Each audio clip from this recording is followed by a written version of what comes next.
Hi there. My name is Michelle Walquist, and I am the Speech Pathology Division Lead at the Center for Autism and Neurodevelopmental Disorders, which is part of UCI Health. Today, we're going to be talking about autism and language development and what parents can do to help.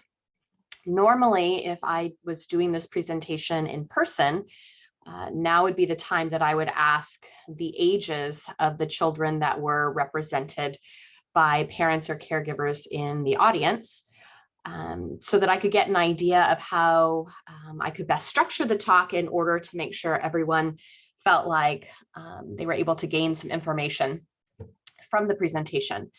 But because I'm not able to ask you how old your child is, what I'm hoping to do is provide a broad overview of language development during this talk and cover skills that are very early developing and skills that are more advanced that you would expect to see in older children as well. So hopefully throughout this talk, you will be able to recognize some things that might be helpful for your child and where they're at in terms of their language development.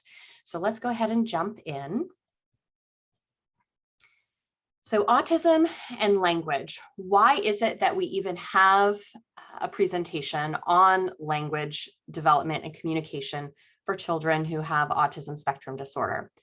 Well, we know that some of the core features of autism spectrum disorder include difficulty with language development, problems with social interaction, which also requires language. So in order to interact socially with others, we need to be able to communicate with them. And in order to communicate, we need language. And repetitive behaviors or interests, which often look like in our children repetitive topics of conversation, particularly as our kids get older and have more language skills. So in order to receive a diagnosis of autism, your child must have deficits in language development, and they must have difficulty with social interaction. And so there have to be challenges in how children develop language to get this diagnosis. So we know that children with ASD are going to have difficulty learning language. However, that difficulty can range, right? Because autism is a spectrum. So some of our children may have very mild deficits that are hard to notice if you're not really kind of digging deep and looking into their communication skills. And then we have some kids who have very severe language difficulties who may not be speaking at all. And then during this talk, we're going to be covering kind of the whole range of language development. So we'll touch on all levels, both mildly delayed children and then the more severely disordered children. So how do children with autism learn? Well, we know children with autism have definite strengths in their learning. So they are absolutely visual learners. If they can see something, they are much more likely to remember it, and they're much more likely to use that skill versus just hearing information. So if they can't see the information you're trying to teach them, all they can do is hear the information. They're less likely to retain that information. So our kids are not auditory learners, they're visual learners. And so anytime we're wanting to teach a skill, we're wanting our children to be able to see what it is we're trying to teach them. Our children are also experiential learners, meaning they do better if they can actually go through the motions of whatever skill you're asking them to do. So they are not the kinds of kids that can just observe other people having an experience and learn a lesson from that experience. So I give the example of children on a playground. So if you have children in line to go up the slide and down the slide, and you have a neurotypical child who's watching, and maybe one child cuts in line for the line to go down the slide. And when that child cuts in line, all the other children around will start making comments and make facial expressions like, hey, that wasn't right, that's not fair. because somebody cut in line. Now, if you're an observational learner, then you're going to be on the sidelines and you're going to be watching and you're going to notice like, oh, when that child cut in line, they didn't get a very good response from the people around them. I'm not going to cut in line because I don't want to get that same response from the people around me. That's an observational learner. I did not have to go through the experience of having people upset with me for cutting in line. I could just see somebody else go through that experience and I can learn a lesson from that. Now, an experiential learner, our children with autism need to actually role play, practice how you wait in line, practice what would happen if you cut in line during recess. And if they are able to kind of experience those opportunities, they're much more likely to remember that information. So when we're trying to teach children with autism, we definitely want to give them as many experiences for learning as possible.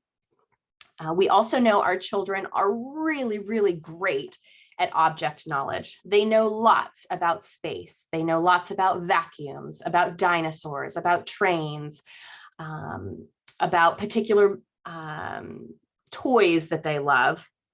They are not so great at social knowledge. So they are far more interested in objects than they are in people. And that's one of the things that we really want to be thinking about when we're working with these kids is how can we kind of capitalize on their interest in objects to draw their attention to become more interested in people. And as they become more interested in people, they begin to communicate more, which is what we're looking for. We also know our kids are great at memorizing language. So they have very, very good, strong rote memory skills, and we can capitalize on their great memory to help them learn language. They are not so great at using language creatively. So that's why you end up often seeing our kids using the same phrases over and over again to communicate. So they may only say more whenever they're requesting, or even if they don't want something, more might come out, right? Because they've memorized the idea that the word more will get them something or will get an adult to do something, but they may not be flexible in how they use that word, or they may not be able to use any other words in order to get their needs met or to communicate their ideas. So we can use their really strong rote memory skills to slowly develop how creative they are in combining words and putting their ideas together. And our kids are great at learning in routines. So if you do the same thing every morning and use the same language every morning when you're interacting with your child, they're much more likely to remember and actually start using that language because it becomes routine.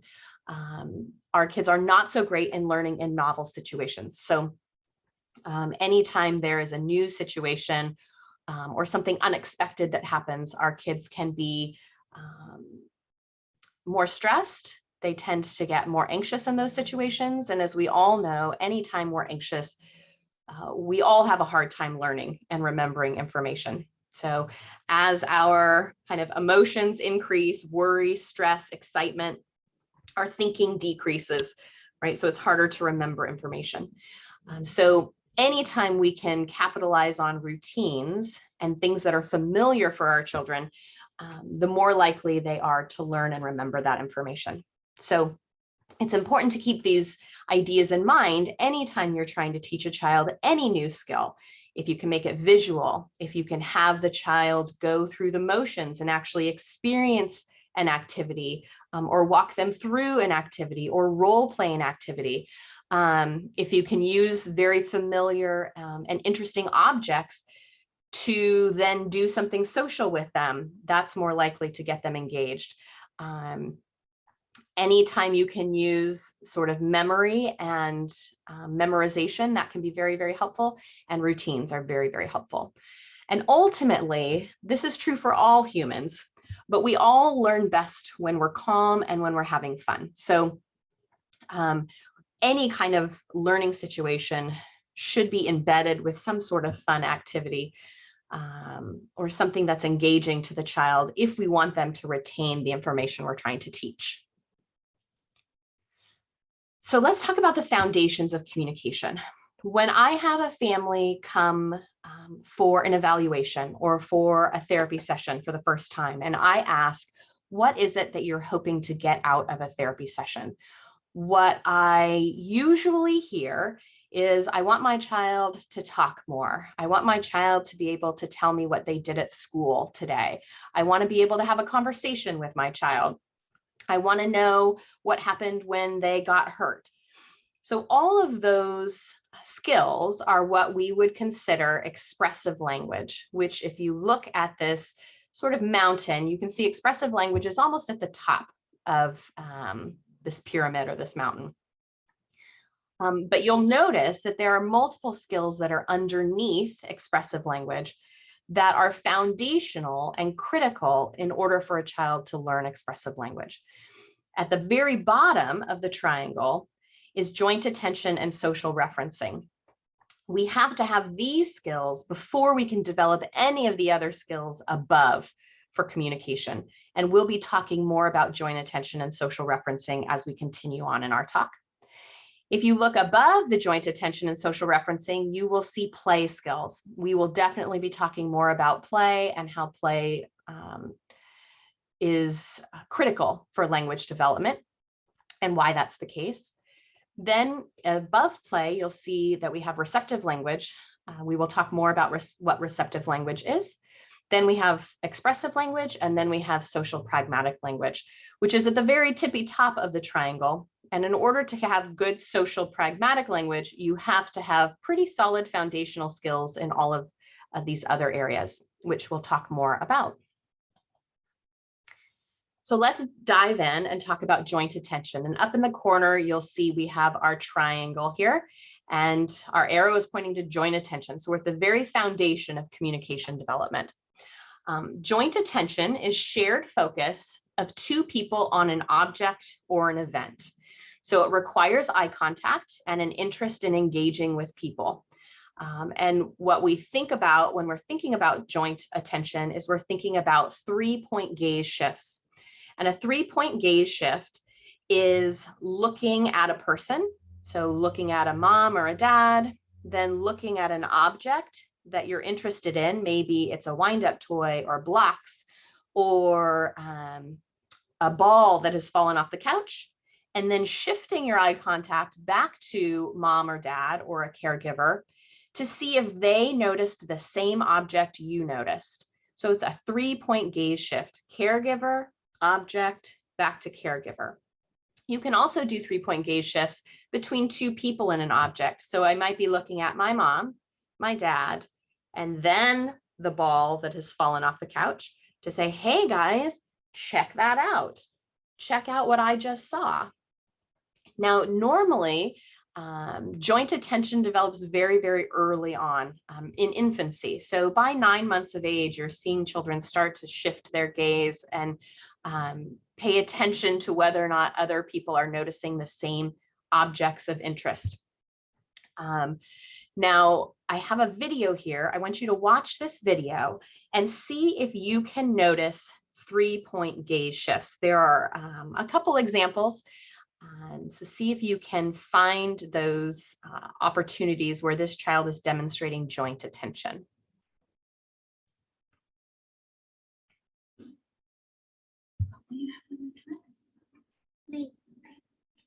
There was one. Is it your Halloween dress, your pumpkin dress? You're good, you're good. It's your pocket. Is anything in your pocket? There was another.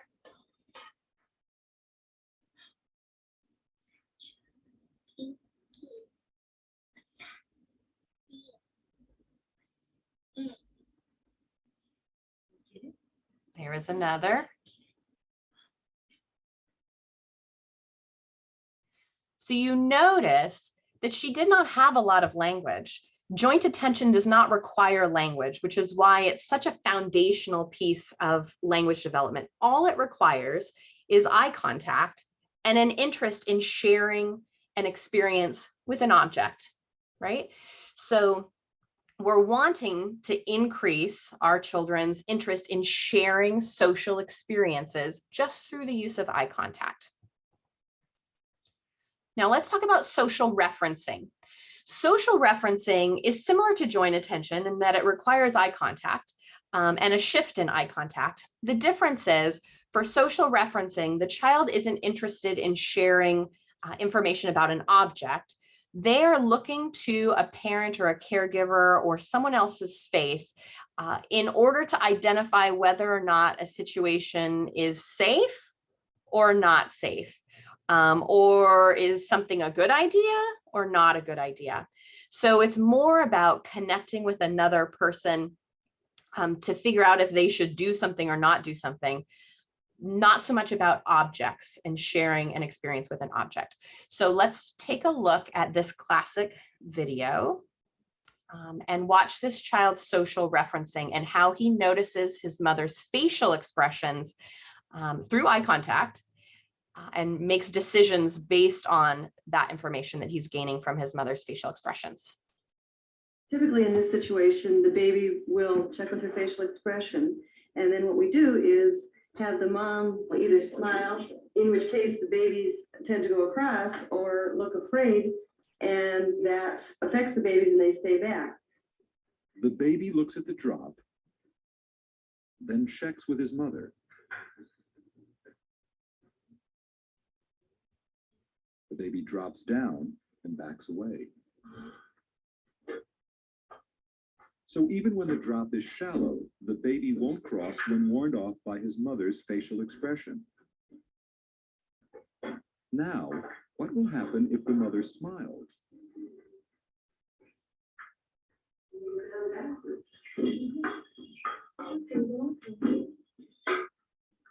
You can see how Once she cautious he smiled, is here. He picked up on that and was trying to come across. He turned around and started treating just like a step, but he was definitely trying, and his behavior changed when she smiled and let him know it was okay. So that's social referencing. So looking to somebody else's face to notice their facial expressions, to figure out what's going on in our environment and are we safe? Are we not safe? What should we do? What should we not do? You often see social referencing in children before they have language when you have told them they should not do something. So example, they should not stand up on the couch. So your child's sitting on the couch, they're getting on all fours, they're about to stand up and they look towards you to see what you're going to do. Like, oh, is it okay if I stand up? Can I? Am I going to get in trouble? And then when they finally stand up, they may reference again, like, hey, look at me, is this okay? That's social referencing. Now, why are we even talking about joint attention and social referencing? What is the point? The purpose of joint attention activities is to increase an interest in people interactions versus object interactions. So remember, we already talked about our children with autism are very interested in objects. They are primarily interested in objects. And if you're interested in an object, like this fidget spinner that I have, then you're going to be looking at the object a lot, right? And if I'm looking at an object, it does not provide a lot of opportunities for communication, right? There's no reason to communicate to the object because it's not going to do anything or communicate back to me.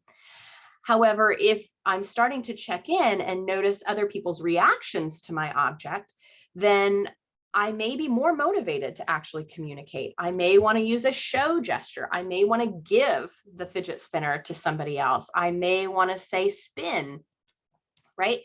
So we want to start transitioning a child's interest from objects to people in order to create opportunities for communication.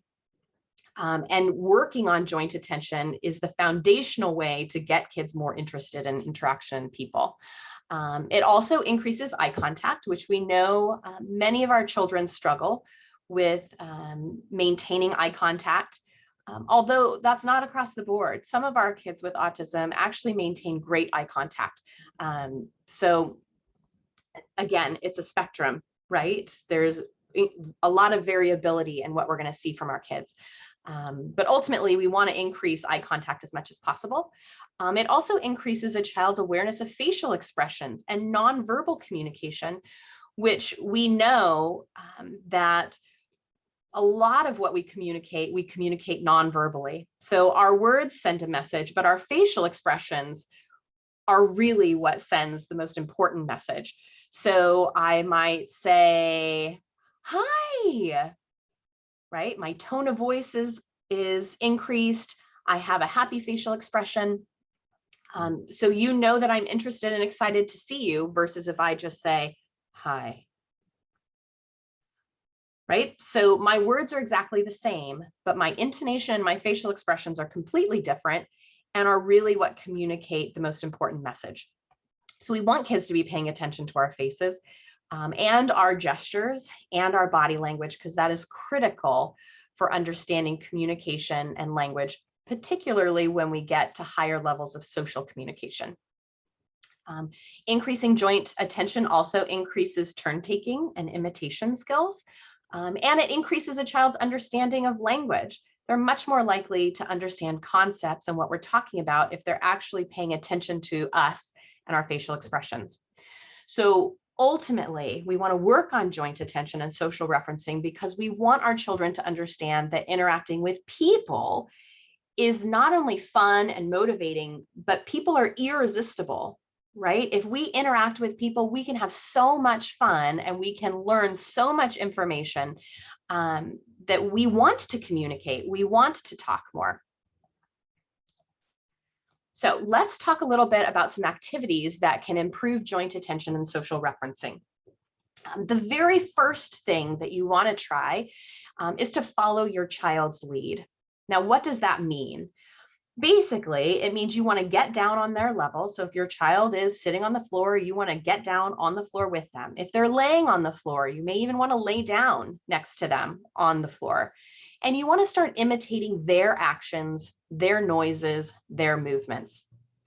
And once you do that, for maybe a few turns. So let's say your child is sitting in the sandbox and they're taking sand and they're just dropping it in front of their eyes. And they're doing that over and over again.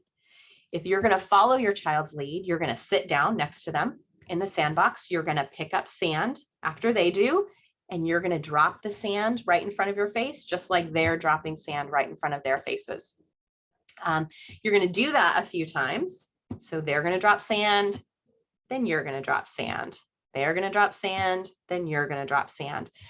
And what often happens just by getting down on a child's level and imitating what they're doing is they will shift their eye contact. They will look at you. It's almost as if they are like, whoa, there's another human next to me. Like, where did you come from? You're usually up there, like talking to me from up there. So you often will get brief shifts of eye contact, like, oh, hey, there's somebody else here. And that's what we're wanting. They don't have to do anything else. They don't have to say anything. They just have to briefly notice you, and then they can go back to dropping sand. I give an example of a therapy session I did once where a child was laying on the floor and they were rolling on the floor back and forth across my floor. And they were much more interested in the physical feelings of rolling back and forth than they were in me. In fact, he was not paying any attention to me. So I thought, well, I think I need to follow his lead to see if I can get him a little bit more interested in me rather than the activity that he's doing on his own. So he was laying down, he was rolling. And so what did I do to follow his lead? I laid down right next to him. And as soon as he rolled, I rolled with him. And he rolled all the way to the bookshelf and he stopped because he couldn't go any further. And I rolled all the way to him and I gently bumped into him. And then I rolled away. And guess what happened? As soon as I bumped into him, it pulled him out of his world, out of that sensory experience of kind of rolling and spinning. And he looked at me, which he had not done a single time prior to that. And as soon as he looked, I said, wow, you looked, that's awesome. And then I rolled back and I bumped into him again. And then I rolled away really quickly. And he sustained his eye contact. He kept looking at me because now all of a sudden this game that he had been playing on his own was turning into a social game. And ultimately he ended up saying more after the third time I bumped into him and rolled away, and I just waited for him to respond. He looked right at me and he said more because he was enjoying the experience. So that's the idea behind following your child's lead. And you will be surprised at how often, if your child is just vocalizing by themselves, like D, D, D, and you just get down on their level and you say D, D, D, how often they will actually shift and look at you. And again, we're not expecting any language. We don't want them to do anything else. All they have to do is look. And when they look, you can say, oh, I love seeing your eyes, or tickle, tickle, tickle, or you can just continue imitating whatever it is they're doing. Playing anticipatory games such as peekaboo or tickle, tickle, or I'm going to get you, or playing chase is also a great way to get kids to start shifting their eye contact. The key is to start the game, make it a routine, right? So I'm going to get you, tickle, tickle, tickle. I'm going to get you, tickle, tickle, tickle. And then pause and wait. So I'm going to get you. And then as soon as they shift their eye contact, tickle, tickle, tickle, tickle, right? Other things that can get joint attention and social referencing are toys that do surprising things. So Jack in the Boxes, wind up toys, bubbles, ball poppers, anything that does something surprising or unusual can get lots of 3-point gaze shifts from children. So here's a video. Take a look here and see how many 3-point gaze shifts or how much joint attention you see just from the use of a Jack in the Box.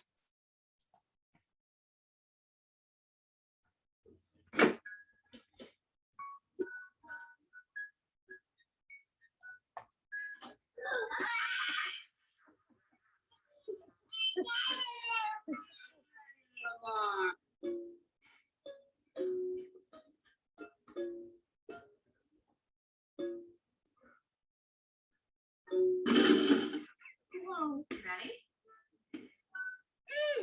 Here comes Pumpkin.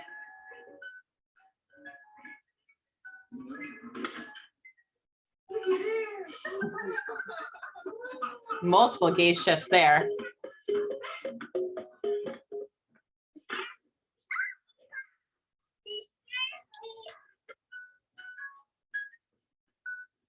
So you get the idea. Anything that does something unusual or different or surprising is more likely to get a child to look at the object, look at you, look back at the object. Like, hey, did you see that? That was so cool.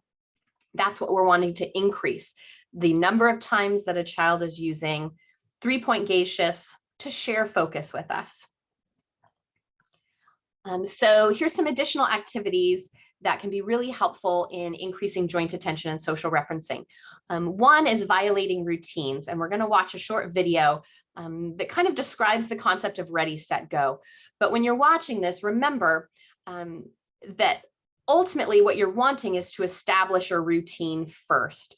So you're wanting to do something that the child might be interested in, and you're going to say ready, set, go, and have whatever the exciting thing is happen. And then you're going to do it again. Ready, set, go, and complete the exciting activity. And then you're going to do it again.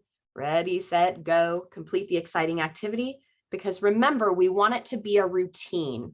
We want children to start to expect that when you say go, something exciting is going to happen.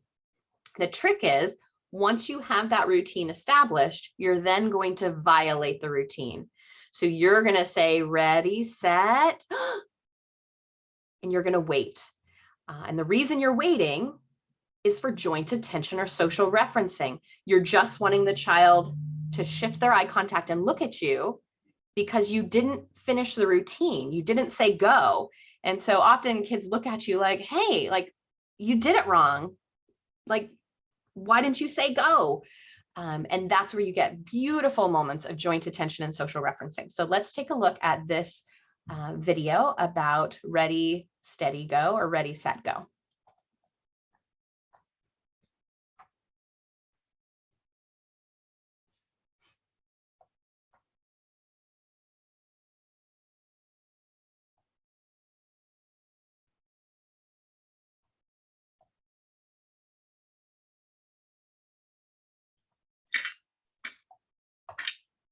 Ready, steady, go.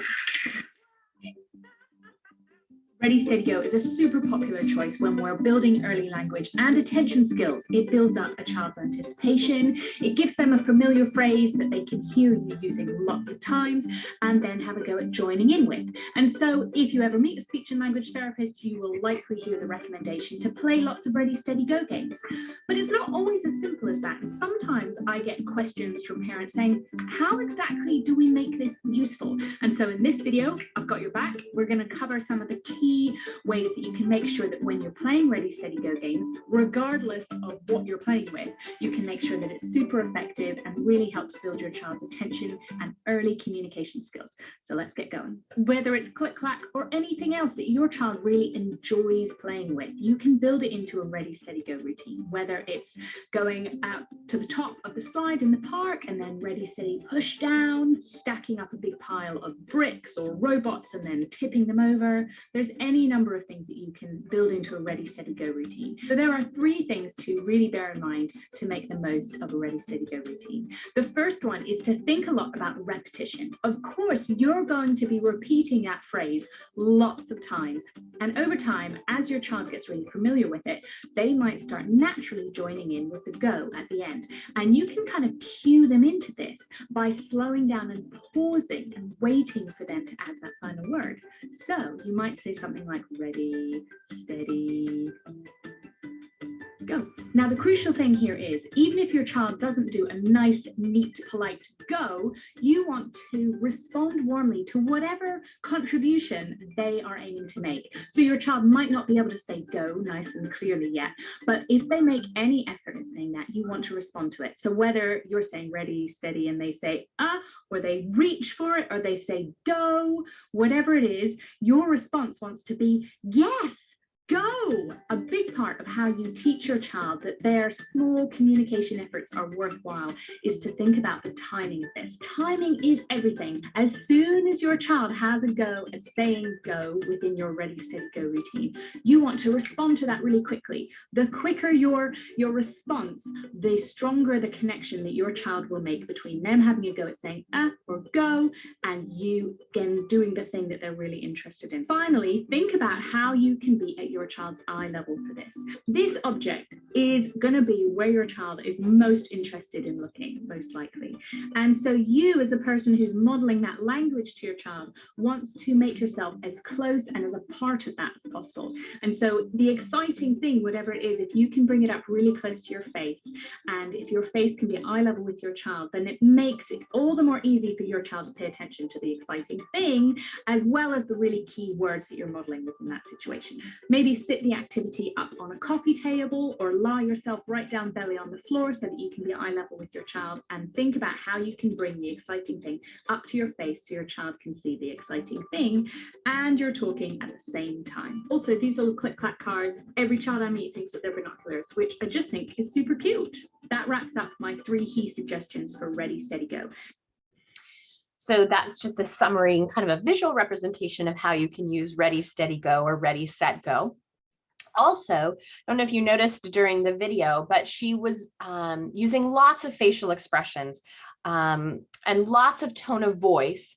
And that's what we want to do when we're working with our kids. We want to be exaggerated, like, wow, that was awesome. Great job. I saw your eyes. And we want to use tone of voice because that's going to pull a child's attention from the object. Remember, our kids are more interested in objects to us. We're wanting to increase their interest in engaging with us in more social interactions. We want to be irresistible so that they can't help but look at us. And a great way to do that is to exaggerate your facial expressions and your tone of voice.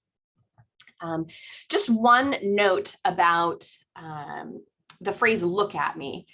So I like to share with my families that I try really hard not to actually say "look at me," because if you think about the times in your life when you actually say "look at me," and just think about it. When is it that you actually say "look at me" in your daily interactions?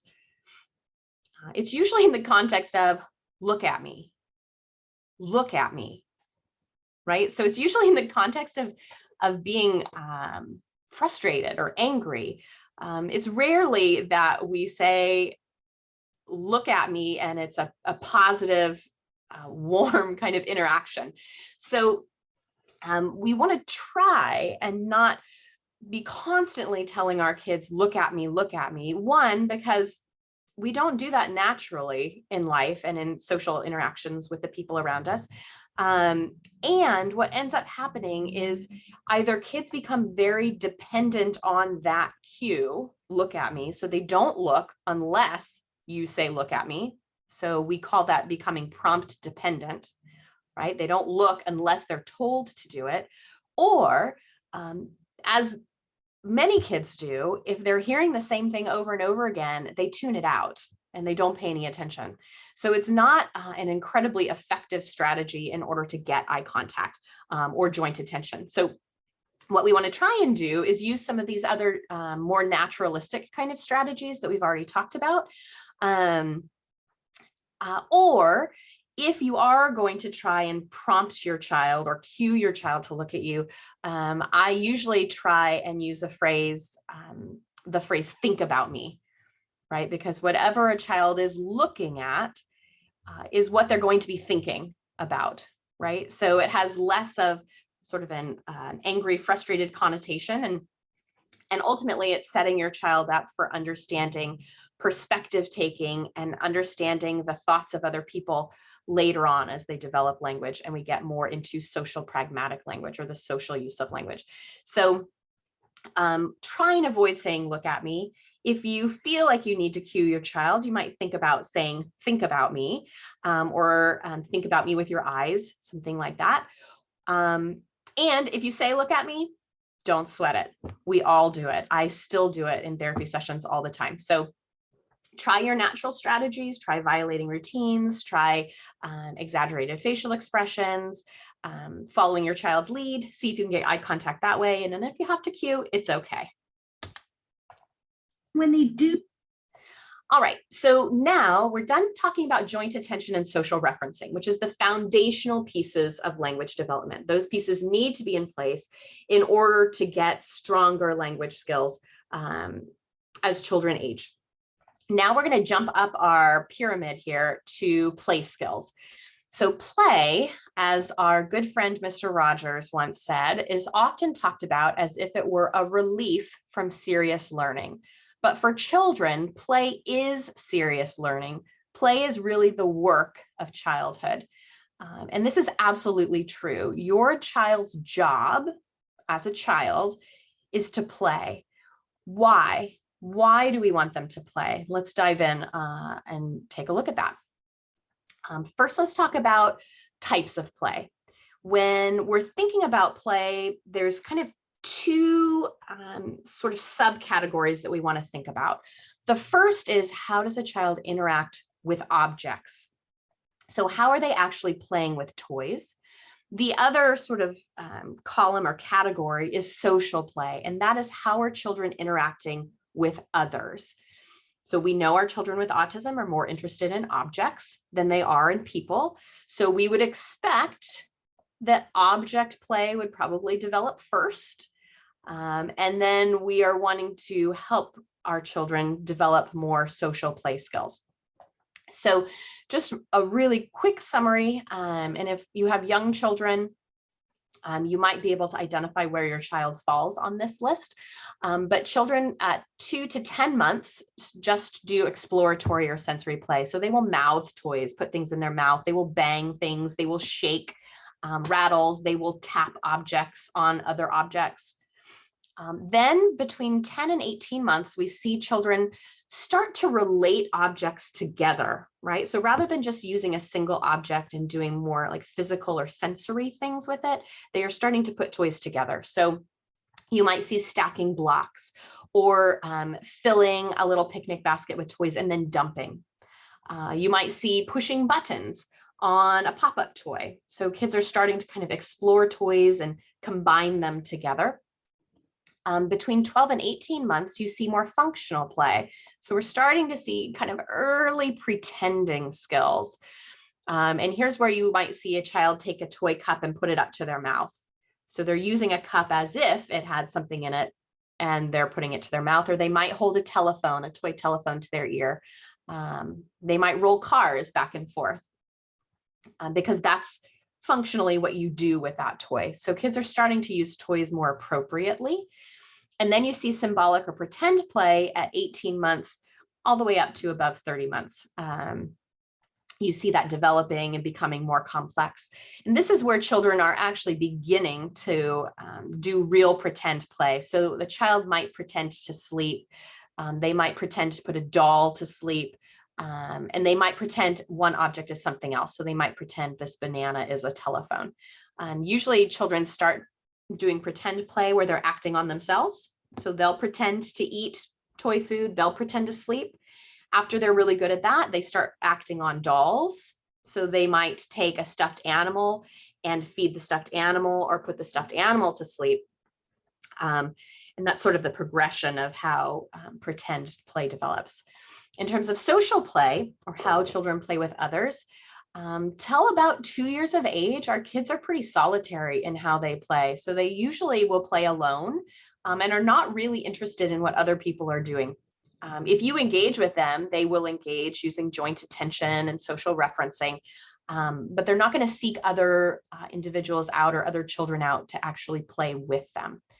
Then we see parallel play. That's at about 2 to 3 years of age. And this is where children will play close to each other, but they're not really playing with each other. They're just playing in the same area. Our children on the spectrum are often solitary players or parallel players.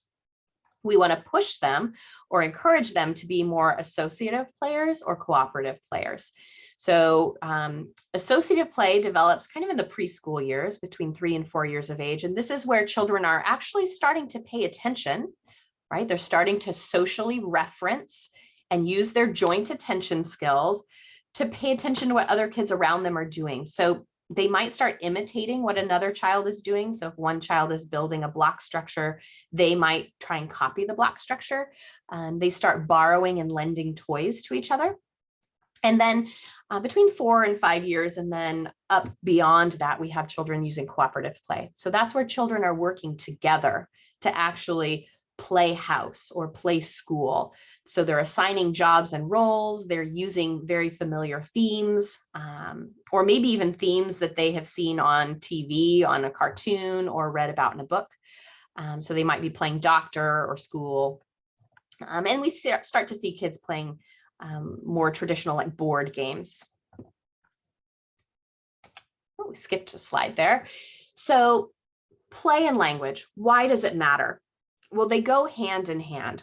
So as a child is playing, and we know children start playing with objects very, very early, at 2 months of age, before they have any language.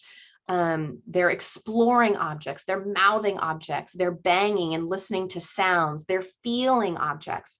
So as kids are exploring the toys around them, they're learning vocabulary, right? Because an adult or a caregiver around them is labeling what they're talking about. So if I have a ball and I'm pushing the ball on my face, there's likely going to be an adult around me saying, ball, it's a soft ball, or squeeze the ball, throw the ball. And as a child hears that language, they start to pair it with the object they're interacting with. And that's how kids start to learn vocabulary. Our kids are also starting to learn concepts while they're playing. So they're learning size and shape and color and texture. And again, they're learning this because they're listening to other people around them use this kind of vocabulary to just describe what they're doing. Our children during play are learning flexible thinking and problem solving, right? So if we have this shape sorter here and a child is trying to put the star shape in the circle hole and they can't get it in, a good problem solver is going to turn the shape sorter and try some of the other shapes until they're able to get the star in. It's the same thing with language development, right? Is if you're a young child and you're trying to get your parent to pay attention to you and you're saying ma, ma, ma, and your caregiver is not paying attention to you, your strategy is not working. A flexible thinker, right? A flexible player will try a different strategy to get their parents' attention or their caregiver's attention. They may go and tap their caregiver. They may scream. They may roll a ball to the caregiver. That's flexible thinking. So we want children to be learning how to be flexible thinkers and problem solvers within play, because that means they're going to be flexible thinkers and problem solvers in their language use as well. It's through play that children learn to start telling stories. If you watch a child, a 3, 4, 5-year-old child playing, and if you just kind of stand off to the side, you will often hear them sort of narrating or talking through their figurines or their characters' actions. And you can start to recognize that they're telling stories, they're sequencing ideas within their play. And that's critical for storytelling, story writing as children get older and get into elementary school. We also, through play, are learning organization. So if I want to play with a firehouse, I want to play firefighter, then I know that I need to organize the toys. I need to get my firefighters. I need to get my fire dog. I need to get my firehouse and my fire truck, and I need a fire hose. So if I'm really going to play, I need to get all of those items together. It's the same thing with language, right? If you want to communicate an idea, not only do you have to organize your sentence to include all the words to make a complete grammatically appropriate sentence, but if you want to tell a story, you have to organize your story. You have to get all the pieces of the story kind of set in your brain so that you can express it so that other people will understand what you're talking about. So it's that type of organization required for good communication and language skills that starts very, very early on in how a child organizes their toys and their play ideas.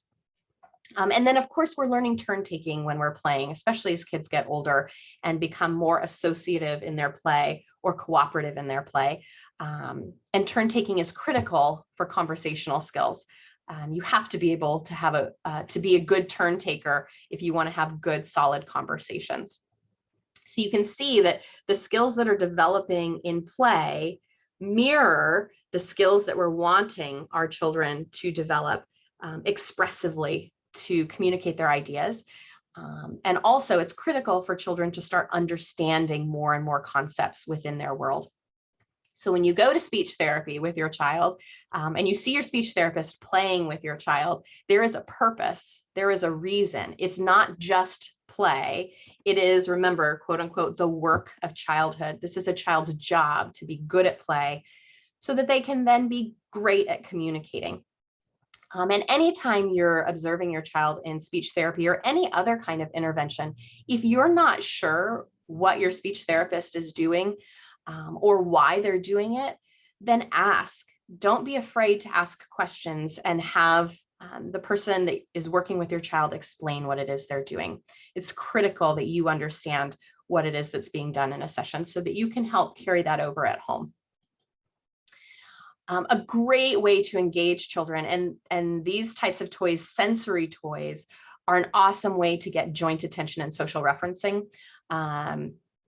So any kind of toy that lights up or spins or has texture or makes noise, at least in the beginning, can be an awesome way to engage our children who, again, are more interested in objects than they are in us. So pin art, you'll see these kind of all over the place. You can buy them online also. These are pop tubes. Our kids are super interested in pop tubes. They have an interesting texture. They make noise. You can stretch them. You can push them together. creates lots of opportunities for interacting. Spinning light toys. These are especially helpful because you can control the button. So if you turn it off, it creates an opportunity for your child to request that it go back on. Even spinning tops or just a box filled with balls can be a great way to engage children and get them more interested in interacting with you. So here's some ideas for improving play. One is observe what your child's interested in playing with and use whatever it is they're interested in as your jumping off point for play. So start with what they are interested in when you're wanting to engage. And just like we were talking about for improving joint attention and social referencing, you want to follow their lead, right? So you want to imitate what your child is doing multiple times. Again, we're establishing routines. Our kids learn in routines. So if your child is stacking blocks, you're going to stack blocks. If they knock it down, you're going to knock yours down. And they're going to do it again, and then you're going to imitate it, right? You're creating a routine. And then maybe after you do that 3 or 4 times, you're going to stack your blocks like you have been, and then maybe you're going to put a car on top, right? You're going to do something slightly different to see if your child may try to do the same thing. So rather than you imitating your child then may try and imitate you. Another thing you could do when you're imitating is, for instance, if you're feeding a doll or your child's feeding a doll, and then you feed the doll also, right? You're imitating. Then maybe you pretend to spill the food and see what your child does. It adds a new idea to play. Creates opportunity for interesting language like oops or oh no or messy. And again, if they're building blocks, you can build your own tower and then knock it down with a ball, right? And then maybe they will try to knock it down with a ball. Show your child how to play with a new toy or a different toy, or show them how to play with a toy in a different way. So rather than just banging on pots and pans using a spoon, maybe you pretend the pot or pan is a hat on your head, right? So you're going to give them new ideas for how to interact with toys. Because remember, at the very beginning of our talk, we talked about how our children are not great at coming up with novel new ideas. They are very routine based. So being flexible, being imaginative is something that they are probably going to struggle with. However, they are experiential learners. So if you show them how to do something new, if you show them a new way of doing an activity or engaging with a toy, they are much more likely to try it and then maybe do it at a later date on their own, right? Also, acting out stories from children's books or TV or movies, or reenacting something that you did earlier in the day, like playing at the park. So maybe you went to the park and then you came home and you got little figurines and you were reenacting what happened at the park. Can be a great way to start expanding a child's play. And I know as an adult, sometimes, you know, during holidays, your child gets a new toy, and maybe it's a bat cave, and all it has is a Batman and a gate and like this plastic house structure. And you're thinking, what on earth? What are you supposed to do with this? I have no idea what to do with this, right? It's hard to generate kind of play ideas when you're an adult and you're out of practice. So I'm always encouraging families to kind of reenact activities that you have done with your child through play, or even just reenacting a storybook that you guys have read together. Skipped another slide there. Here's some additional ideas for improving play. What we often end up doing, and we don't even realize we're doing it, is we are constantly asking our kids questions. We're always testing or quizzing them. What color is that? What do you do with it? What shape is it? What letter does it start with? What's it called? Right? So we're always asking questions. And what ends up happening is our kids start to learn that the way you interact with other people in the world is by asking them questions, right? So that's when we end up seeing our kids coming up to us and saying, what's your name? To, you know, their mother or their father, when they already know it's mom or dad. Or they might approach us and say, "What are you doing?"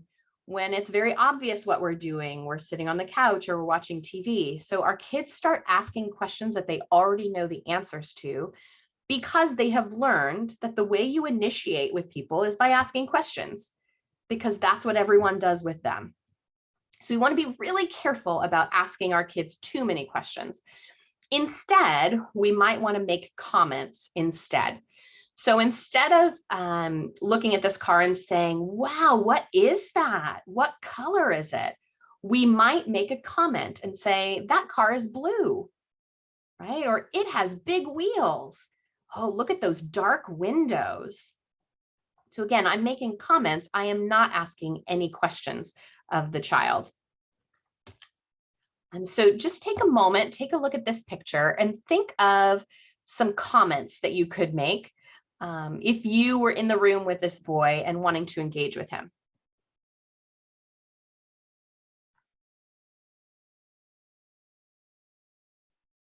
Hope you've thought of at least one or two.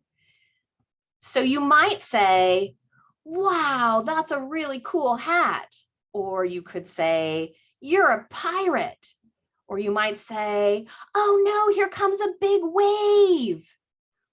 Right? There's all kinds of comments you can make where you're not asking him any questions. You're just commenting about what you see or maybe what he's doing.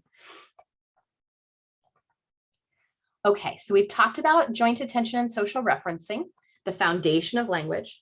We've talked about play skills and why play skills are important for developing language. Now we're going to jump up to receptive language. Receptive language really refers to how we're able to listen or how we are able to understand what somebody else is saying. So it's comprehension, it's understanding the language of other people. Now, receptive language develops before expressive language. So our kids should always be understanding more than they're actually able to say. Now, sometimes with our children with autism, they end up having what we call a reverse profile, meaning if I were to test a child, their ability to express themselves or speak is actually higher than their comprehension of language. And that is often because, again, they are really good at memorizing what they've heard. So they can repeat lots of language. They may be talking a lot because they have memorized sentences or phrases to say, but they're not necessarily understanding everything that they're saying. And so we want to be careful with our kids that seem to be very precocious and very talkative, because they may not actually be understanding everything they're saying. So we want to dig a little bit deeper and look at their receptive language. So the development of receptive language starts very early on, right? And it begins with parents and caregivers and community members talking to their infants, right? And as families are talking with infants, those infants are hearing the words and they're beginning to associate those words with things they're seeing or actions they're experiencing. And so they start to understand single words first. And it's usually labels for objects or things in their environment that they interact with regularly, like ball, apple, spoon, chair, cup. They also start to learn and understand people names. They start to understand actions and they start to understand locations. Then children start to understand concepts again, just like we were talking about with play. Children understand size concepts, order concepts. So before you do this, I want you to do that. They'll start to understand number or quantity concepts. Usually it starts with one or all. Give me one block, give me all the blocks. And they start understanding locations in terms of prepositions like in, on, under, versus locations up here might be home, park, grandma's house, pool. Once kids kind of are starting to understand single words, then they start to follow simple directions and understand simple directions like come here and sit down or give me your shoes. They often are more successful at following them if there is a gesture paired with the single step direction. Why is that for our kids with autism? Because gestures are visual, right? So if I say, come here, they are seeing the gesture, they are also hearing the words, and they're more likely to understand rather than me saying, come here. Because again, our kids are visual learners, not auditory learners. Then children start to follow longer and more complicated directions. So an example might be, before you leave the table, take 3 bites of carrot and 2 bites of potato. You can imagine, just think about your own child, if you gave them that direction, how much of that would they actually understand? Oftentimes our kids understand the very last part, so they'll take a bite of potato but forget the rest. And then our children start understanding questions. And usually they understand what questions first, like what is it? What doing questions, who questions, where questions, and then later as kids get older, when and how questions. And then beyond that, they start understanding more complex question forms like why questions. And again, remember, when we're playing and interacting with kids, we don't want to rely only on asking them questions about things. But that's not to say that you can't ask them questions about things. So you just want to be mindful that that's not the only way you're engaging with children. You also want to be making comments as well. So once they have an understanding of those basic question forms, that's when kids start understanding more abstract language. And this is as kids are getting into elementary school or later preschool, early elementary school, all the way up into adolescence. Kids are understanding more abstract language, kind of piece by piece by piece. So kids start understanding inferences like, why do you wear a coat in the snow? Or why is the grass wet? They start understanding figurative language, like you're a couch potato, or this classroom is like a refrigerator. And what does that mean? And kids are, as they're developing their receptive language, we're also wanting them to get better and better at remembering information that they have read or they have heard. And although our kids are pretty good at, oftentimes pretty good at kind of rote memorization, sometimes they can have a hard time when it comes to reading, especially as kids get older and there's less visual support. So you're not having picture books anymore, but you're having chapter books moving into novels where there isn't any picture support. They can have a hard time recalling and remembering details from what they've read. So what we end up doing within therapy in order to support children is we're trying to teach them how to visualize and make pictures in their head so that they can use that visualization to help answer questions. So we may have them read a short paragraph and then take each sentence and sort of create an image in their head. And then once they have kind of a nice solid image in their head that matches the words written, then we will ask them the questions. And when kids get better and better at this, they're much more accurate at answering and responding to the questions. So how do we improve receptive language?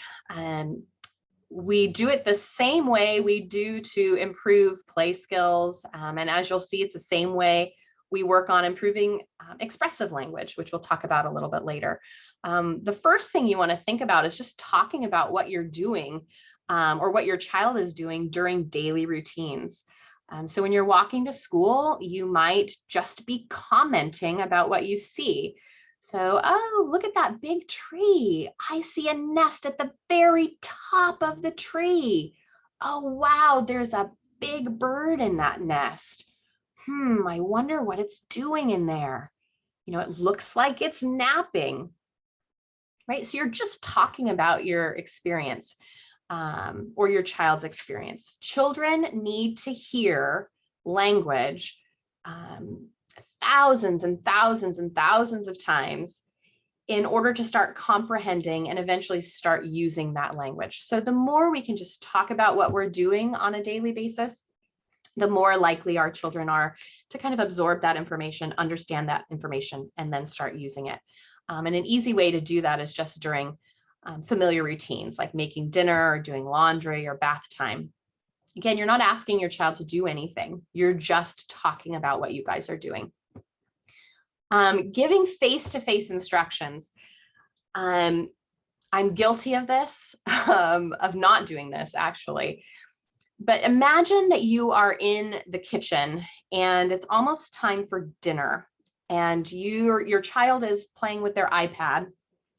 And we know our kids on the spectrum are not multitaskers.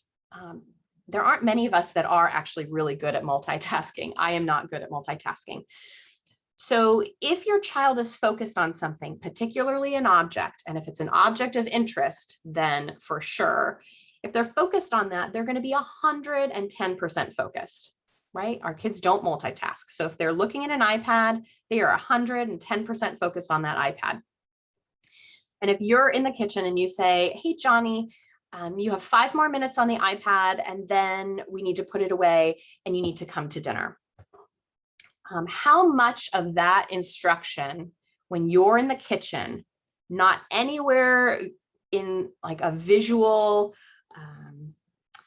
kind of space for your child to notice you, how much of that direction did they actually understand or even hear? Yeah, 0. They did not hear that at all. They did not hear you say 5 more minutes, then you need to put away your iPad. So now you're in the kitchen and your child is not wrapping up with the iPad like you had anticipated. So you're now going to say, Johnny, 2 more minutes, and then you've got to put the iPad away and come to dinner. And our kids are not multitaskers, right? They are interested in objects, and it's an iPad, so they're extra interested. So how much of that second, like repeated direction did they actually hear? Yeah, 0. They heard 0 of what you said. So now it's past time for your child to put away the iPad. You have now told them twice that it basically is time to clean up and put it away. You're tired. You are making dinner. You've worked all day. You're exhausted. Your child's not listening to you. So now the third time you're going to say, Johnny, put your iPad away and get to the table now. And now that you've raised your voice, your intonation is stronger, more harsh. You're clearly upset. Your child is going to take notice, right? Because you have increased your use of facial expressions. You've increased your tone of voice, which we talked about at the very beginning, will often get a child's attention, especially if it's unusual or different. They're not used to hearing that. Now your child's going to look at you, and what's going to happen? They're going to tantrum. They're going to freak out. Why are they going to freak out? Because all of a sudden they're getting yelled at when they had no idea there was any expectation in the first place. They didn't know that you had even said anything to them the first 2 times, right? So then you've got a whole nother problem. And the reason this has happened is, 1, because your child is interested in objects and is not a multitasker. Focused on the iPad, they're 100% focused. 2, they are not auditory learners, right? They don't comprehend just auditory signals. So if you're in the kitchen and they cannot see you, they are not likely to actually hear what you have to say. 3, there's distance, right? So there's just no way your child's going to even notice you. And so you're more likely to end up with a child not understanding what you're saying and in a tantrum. Whereas if you had taken a few extra seconds to actually move towards your child before you even gave a single step direction, and I'll move my picture. Oh, I don't know if I can move my picture here. Oh, there you go. And you got down on your child's level, right? So that they could see you. You're now visual to them.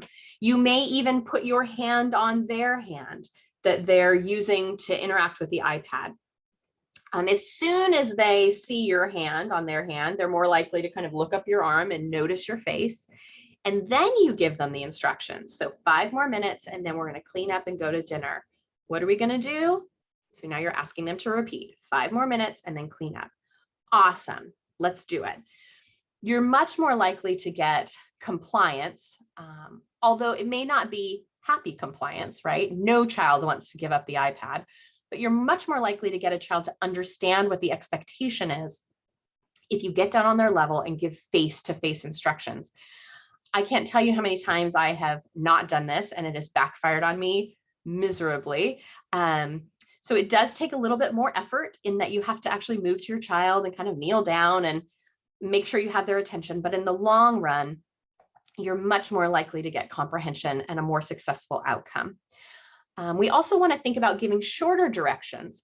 So you might say, go get your shoes, rather than go get your shoes and put them by the front door before you wash your hands for dinner, right? When you're giving so much language, again, all auditory, meaning the child can only hear you, they can't see what it is you're asking them to do. This is ultimately what your child is hearing from you, like blah, blah, blah, blah, blah, hands for dinner, right? And so then they may come to dinner, but not do any of the rest of the instructions. So giving shorter directions, or if your child can read, writing out the directions so that they can see it, or drawing pictures for what it is you're expecting your child to do, is much more likely to get them to understand what it is you're asking. Here's some additional ways to improve receptive language. One is you may have to repeat directions, and that's okay. We all need directions repeated sometimes. And again, if you can make the direction visual, if you can draw a picture or use gestures, like I want you to go upstairs and I want you to get your hat and then I want you to come back, then you're giving a visual component to what you're expecting your child to do. Allowing wait time for your child to understand what you have said is really important to think about. So we know that oftentimes for our kids, they are slow at processing language. So the auditory signal, what you've said, goes in their ear and it travels up to their brain and it sort of gets mulled over. You know, kids sort of think about it, try and figure out what each word means, try and figure out what each word together means. And for our kids who are slower processors, that can take several seconds to do. 5, 6, sometimes 10 seconds to actually understand what's being said so that you can act on it and follow the direction. What happens though, because we don't expect children to take like 5 seconds to pick up their shoes when you've asked them to pick up their shoes, we expect a child to do it immediately, is that either we repeat the direction, pick up your shoes, pick up your shoes, pick up your shoes, and then the child eventually picks up their shoes because it's been 5 or 6 seconds and they finally figured out what it is you've asked them to do. Or then we end up getting frustrated because they haven't followed the direction. And that really isn't fair, to be frustrated when a child is still trying to figure out what it is you've said. So if it seems like you're having to repeat yourself a lot in giving directions, try giving the direction one time and then waiting 5 seconds.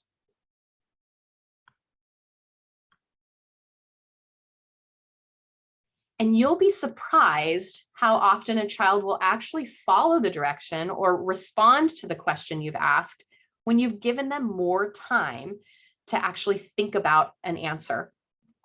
And the great thing is, the more time we give kids to process and come up with the answer on their own without us giving them the answer or repeating the question over and over again, the faster they get at processing information.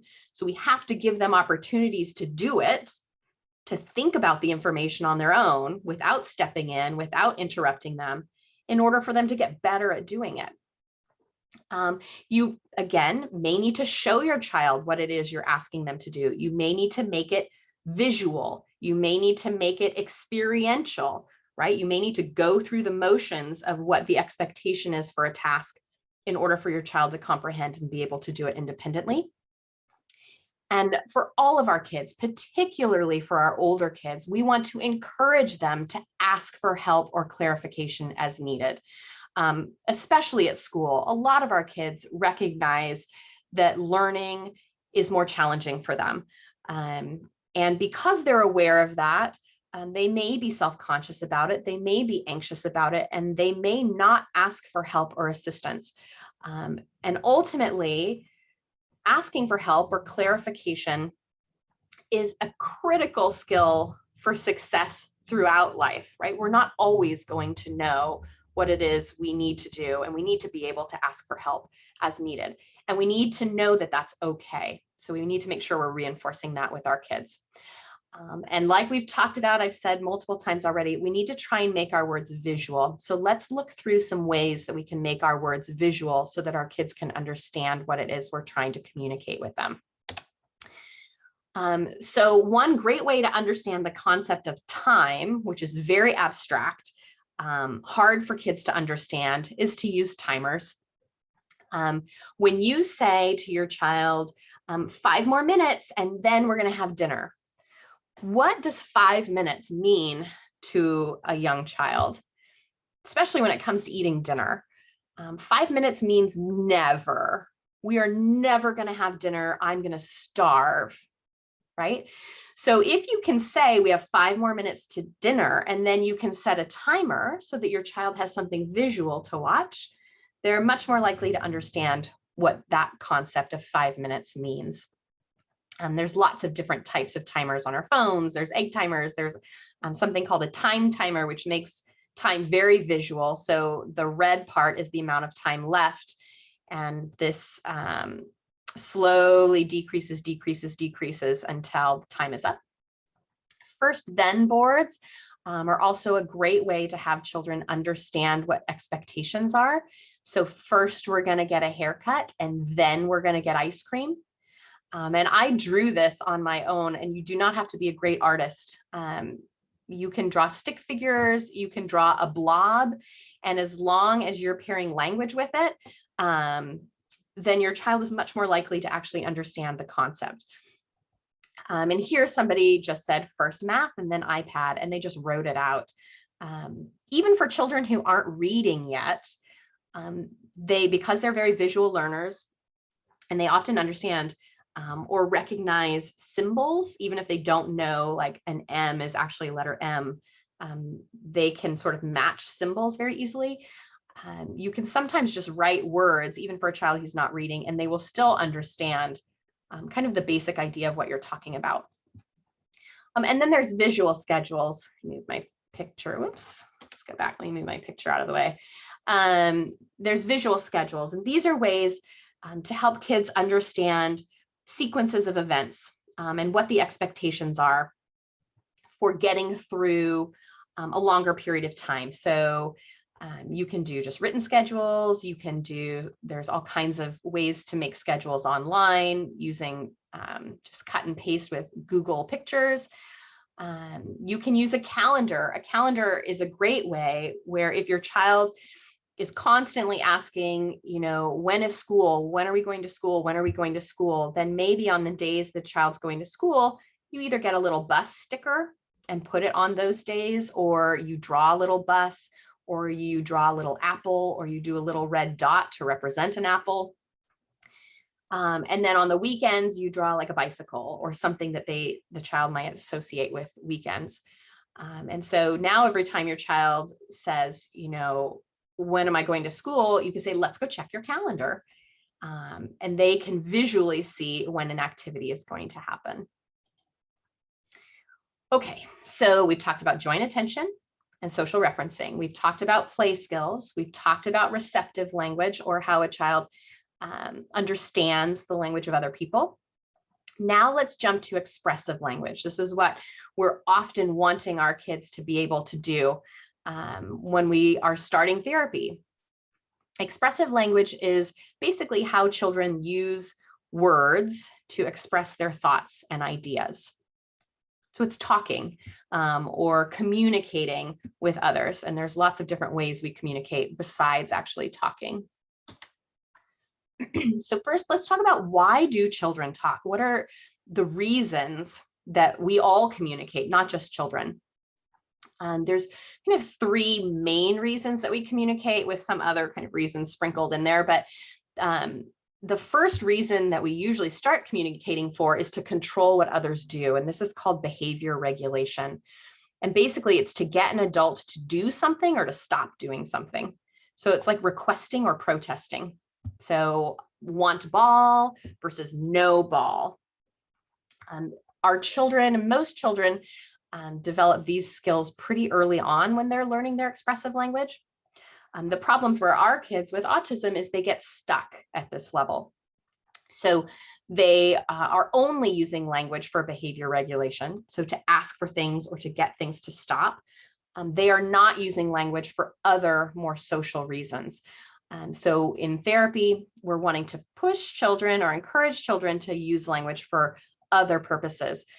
The second reason children communicate is to get someone's attention. And just like we talked about when we were discussing social referencing, we're using language for social interaction or social referencing. So once children are really good at using their eye contact to notice people's facial expressions and decide what to do based on those facial expressions, they then start using language with that eye contact for those same reasons. So this might be to greet, like hi or bye, to show off, look, to request permission, like to ask to be able to do something, seeking comfort, or teasing or joking as kids get a little bit older. So those are all reasons we use language for social interaction.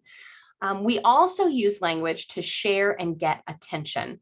And look, joint attention has popped up again, right? So not only do children use eye contact and 3-point gaze shifts for joint attention, but once they start doing that, they then start using language on top of that for the same kinds of purposes. And that's to get somebody else to notice an object of interest. So that's where kids start commenting, like blue or spinner. They start asking questions. What is it? Or what? They start providing information. They start telling stories. So we all communicate for a wide variety of reasons. We want our children to be communicating for a wide variety of reasons so that they can be as effective as possible. But our kids, again, get stuck up here at number one. They get stuck at behavior regulation and they don't communicate for these other purposes, which is why we often need to get them into speech therapy or support them into learning how to use language for a much wider variety of reasons. I'm gonna keep skipping slides there. Okay, so how do children express themselves? Without words or before they have words, they're using eye contact or eye gaze. They're also using gesture, right? So tugging on people, pushing things away. Our kids often, especially early on as they're learning basic communication, will start using people as tools. So if I want the door open, I might take my dad's hand and I might put it on the doorknob, right? So I'm using my dad as a tool. My dad has become an object in order to get something that I need. So that is what we call an unconventional gesture. It's not a gesture that we want kids to stick with and be doing for the rest of their lives. We want to start evolving those gestures into more conventional or expected gestures. And those would be things like pointing and waving and nodding, the kinds of gestures that everybody understands because everybody uses those types of gestures. Our kids are also communicating before they have words just by vocalizing. So we all understand, right? There are no words there, but you understand generally that I am not in a good mood, that I don't enjoy something, that something needs to be different for me, I'm uncomfortable. And that's just through my vocalization, just through my intonation. And then kids will communicate through crying and aggression and tantrums. And it's hard as a parent and a caregiver because we're all tired and we're doing the best we can. And it's hard not to see these types of behaviors sometimes as just our child being bad. But really, particularly for our children who do not have language, this is their language. This is their way to communicate that something is not right. Something needs to be different. And when they don't have any other way of communicating it, they will communicate through crying and aggression and tantrums. So It's up to us as clinicians and caregivers and parents to be detectives to try and figure out what the child is actually trying to communicate and how can we help support them to communicate it in a more effective way, so they don't have to rely so much on crying and aggression. Now, when a child has words or starts to develop words, these are some of the ways they will communicate. One is through sign language, and almost every time I do this presentation, somebody will ask, is it okay to be teaching my child sign language? Will that prevent the development of verbal language? I mean, it's a great question, and it's a really important question. And the answer is no. Sign language will only help support the possible development of verbal language. And if you think about sign language, it's just an extension of gesture, right? And we all gesture. I've been gesturing, even if you can't see it on the screen, I've been gesturing below the screen as I'm talking to help support what I'm saying. So I'm always encouraging families to use sign language. And when you're working with children, it's much easier to get a child to start using sign because it's very visual, right? It's very experiential. They can actually go through the motions of saying more or all done, and we can help support that. Whereas it is very difficult to get a child to actually say a word, right? So once a child starts to understand the power of gesture and the power of sign, more and all done and help, they are much more likely to understand the power of verbalization or speaking as well. So sign language is a great way to start developing language. And what ends up happening is if a child's using sign and they begin to develop single words, then they tend to stop using the sign once they have the words to say something, because it's actually faster to just speak a word than it is to bring your arms together and sign a word. So as children develop more verbal language, oftentimes they end up not using as much sign because they now have a more efficient way to communicate. After kids learn single words, they learn two-word combinations, and you'll notice this is highlighted because I'm going to talk on another slide a little bit more about two-word combinations. And as kids learn and get pretty good at two-word combinations, they start putting three-word combinations together. And then after that, typically children will start using complete sentences. And this is where you start seeing aspects of grammar, like plural S, so cat versus cats. Or you might see like past tense, so jump versus jumped. You don't usually see a lot of grammatical markings when children are using two-word combinations or even three-word combinations. It isn't until they start putting 4 or 5 words together that you start seeing more grammar. And that usually happens, about between 3 and 4 years of age, typically. Then once children are pretty good at using complete sentences, then they start combining those sentences to tell stories. And then children will also communicate using echolalia and augmentative communication, which I'll talk about in one of the next slides. Two-word combinations. So I just want to pause on this because it comes up a lot within therapy sessions. And usually children need about like 50 single words, sometimes 50 to 100 single words that they're using before they start combining two-word combinations. Now, when we're teaching our kids with autism two-word combinations, there are particular two-word combinations that I would suggest we start with, and there's a reason for that. So a good place to start is by focusing on requesting social actions. So we're talking about social actions, not requesting objects. So if I'm going to use a two-word combination to request a social action, I'm going to use a person's title or name, and then I'm going to say the action that is a more social action, like blow, throw, tickle, help, carry. Those are all things that have more of a social nature to them rather than being focused on objects. Because remember, our kids are really interested in objects, but we want them to understand that people are fun and motivating and irresistible. And we want to encourage our kids to want to be communicating with us, to engage with us, not so much with objects. So some people plus action two-word combinations might be mommy blow if you're playing bubbles with a child. So it isn't want bubbles, right? Because that's more about the object, not about the social interaction. Whereas mommy blow is very social. I'm asking my mom, a person, to do an action so that we can play together. Daddy throw, right? That's a very social action. I'm paying attention. I know I'm talking to my dad and I want him to throw that ball so we can play together, versus want ball or throw ball.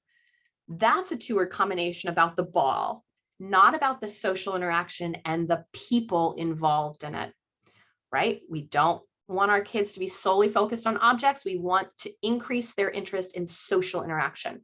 Grandma tickle. That is, I'm talking to my grandma. I want to engage with grandma and I want her to tickle me.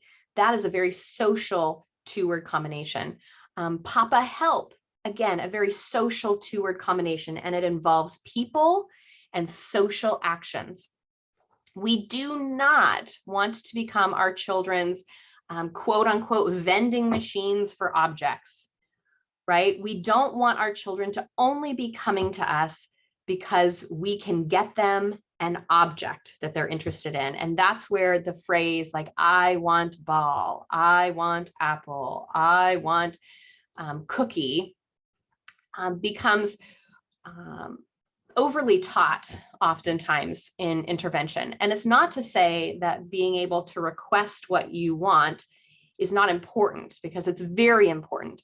We just don't want to be spending all of our time focusing on how a child can ask for an object, because it doesn't get us to the point where we're wanting children to be more interested in social interaction and engagement with people. If that makes sense. So by using people's names in people action two-word combinations, children must notice who they're speaking with, right? They need to reference us. They need to pay attention to who they're talking about in order to use a people plus action two-word combination. And that is social. By requesting social actions like tickle, throw, blow, children increase social connectedness with people, not with objects. The idea of people being vending machines for objects was first shared with me in a presentation that I heard from Emily Rubin, who's a speech pathologist on the East Coast. So I just wanted to reference her at the bottom. And she had some amazing things to say about this. So you can look her up and get some additional information if you would like. Now, echolalia was another highlighted reason for why children communicate, or how children communicate expressively. Let's talk just briefly about what echolalia is. So children with autism have very strong rote memory skills. We've talked about that. And they often rely on rote or previously memorized chunks of language to communicate, rather than coming up with new ways to say something. Like we talked about before, our kids are great with routines, great with things that are familiar, not good at coming up with novel ways to say something or new ways to play, new ways to do something. So our kids will often memorize chunks of language that they've heard, and they will use it to communicate. So there's two types of echolalia. There's immediate echolalia and delayed echolalia. So immediate echolalia is the repetition of language immediately or almost immediately after it's heard. So if I say, go get the ball, a child might immediately say, go get the ball. Or they might just say part of it, the ball. And oftentimes it will sound, the intonation will sound exactly as I had said it. That's immediate echolalia. Delayed echolalia is when a child repeats a chunk of language at a much later date. Sometimes it's the next day, a week later, sometimes it might even be a month later. And you're thinking, what on earth, where did they even come up with that phrase or sentence? So why do children use echolalia? There's a reason why they do that. The first reason, it's usually why children use immediate echolalia, is that they don't understand what's been said to them. And if you think about it, we all tend to repeat information that we don't understand. We just as adults tend to do it quietly in our head. Sometimes we whisper it to ourselves. So if someone gives us a long direction, I may then repeat like, okay, I need to go to the second block and make a right, and then I need to turn left, and then I need to go 2 more blocks, right? So I'm going to repeat that in order to remember the information. Well, that's what our kids are doing also when they don't understand information, is they may echo it back, they may repeat it. So you will know that a child has not understood what you've said to them if you hear echolalia immediately after. Now, children often use delayed echolalia to communicate emotions or to regulate their behavior. So I give an example of if a child is in their bedroom and they're jumping on the bed and they're having a great time, and you walk past the door and you see them and you say, Sarah, don't jump on the bed. You have now startled them, likely, because they didn't know you were coming.